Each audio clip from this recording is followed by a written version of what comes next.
Hi guys, and welcome back to my channel. So for today's video, I'm going to be reviewing the Huda Beauty foundation that just got released a few days ago, and this is what the foundation looks like. And I did apply this already previously, and I found that this was kind of like the closest I could get to my shade, and this is the color that was recommended off the chart that I viewed. So today I'm just going to be giving you guys my initial impressions and also what I thought after trying out the foundation for a few days. So this is the primer that comes along with the foundation, which is really nice. Huda Beauty released a foundation with 30 shades, as well as this primer that it says that if you use it with the foundation that you'll get like the best results. I tend to not really use primers, but for the sake of this video and the foundation, I'm going to test it out with the primer. But when I did previously wear it, I did not apply the primer on my face, but I'll just do that today. This is the foundation. This is what it looks like. It's very sleek, very modern looking. It sort of reminds me of my NARS All Day Weightless Luminous foundation.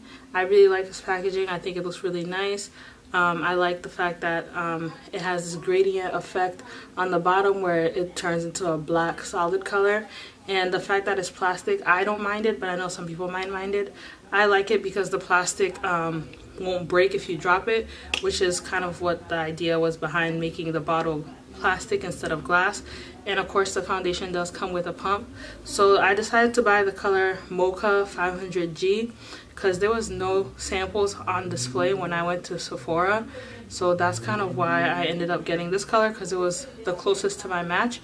The color is 500G, and something that kind of like confused me a bit about this foundation is how the colors are labeled. I did use this chart that I saw online to kind of figure out what my shade was based off of my Fenty foundation.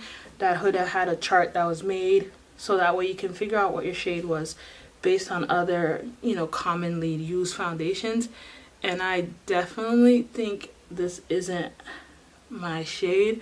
I think it comes too golden for me, and even the color 510, which is supposed to be the yellow tone one, it didn't look like it really went with my skin tone. It seemed like even that wasn't red enough for me. I tend to use foundations that are more redder toned because I feel like that's what complements my skin tone the best. I don't really like this shade on me, although when I did apply everything else when I wore it, I ended up balancing it out so it didn't look so yellowish toned. In my opinion, I just don't really like the way this came. I did try the 510, like I said. I didn't like that color either. For some reason, I felt like even that one was, though it's supposed to be the one that's more cool, it kind of ran a little still yellow to me, or golden. So this one, I just don't get the way the color breakdown was, because according to the chart, this should have matched my Fenty color, which is 440, and the color clearly is very golden and it doesn't really go with my color.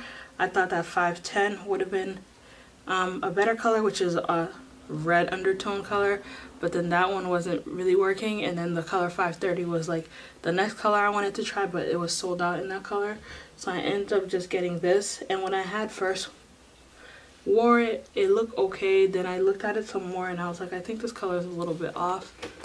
Foundation looks like when first applied. As you can see, I don't think the color looks terrible in person, but on camera you probably could pick up the difference in the undertone that I was talking about. I feel like this undertone is not right for me, especially based off the charts. I think the chart is a bit inaccurate, and I feel like I might have been like a 530 or something, the 530R, whatever color it is, but again, that was sold out. So this is the color I had purchased, and this is what I initially thought I was going to be, but after I balance out my face, hopefully it looks a lot better. So this is the completed makeup look. This is what the foundation looks like after I completed the rest of my makeup. Adding bronzer and contour and highlight, all that stuff definitely helped tone the foundation and make it look better on my skin tone, but I don't believe that it's a good or perfect match for me. I feel like the color that I did pick is too yellow, too golden for my skin tone, but of course it might look good on somebody else.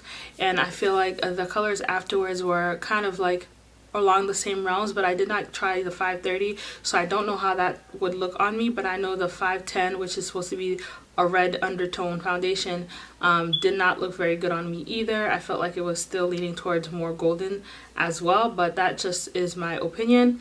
But overall, the foundation is medium to full coverage, which I do agree with.